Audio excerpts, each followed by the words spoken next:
Hey guys, LJ here, and I was just having a video yoga therapy session with one of my clients I get to work with, and it got me thinking that maybe you don't know this. From my training, what I've learned is, did you know that things like running are actually good for our bodies?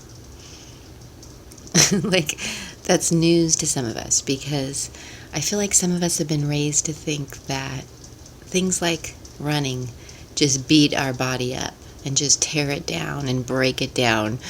And that, speaking of, the human body's even built to do such things. Like, it's just going to get worse. It's just going to get weaker. It's just going to get more vulnerable. It's just going to break down.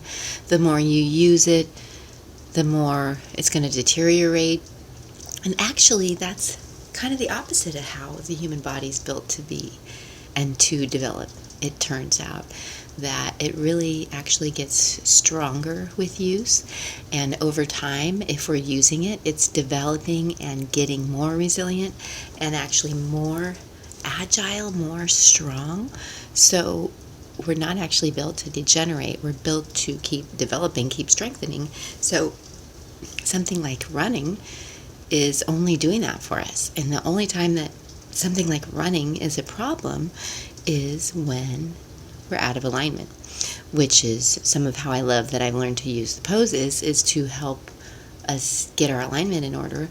And so, yeah, if your structure is in alignment, then running is just a great thing, and it only feels good, and it only helps, and it only strengthens you.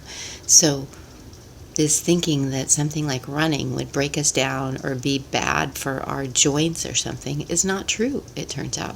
It actually helps us build and strengthen joints and helps us regrow cartilage, but it's about the alignment.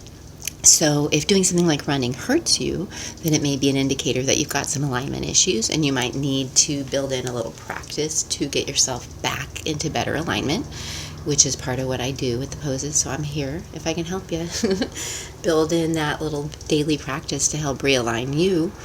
But yeah, it's really just about knowing that things like running, jumping, playing is what the body is built for, and it's more like the more we use it, the more it develops, and the less we use it, the less we can use it. So yeah, if it hurts, it's probably your alignment, which is fixable, and then we can get back to running and jumping and playing, because it turns out it's also good for us. So thankful to share these, might call them yogi truths, or just more even evolved understanding of what's really true about the human body. And the more we wrap our brains around that, the more we can embrace that and live that and be that, right? So yes, let's. All right, love you guys. Namaste.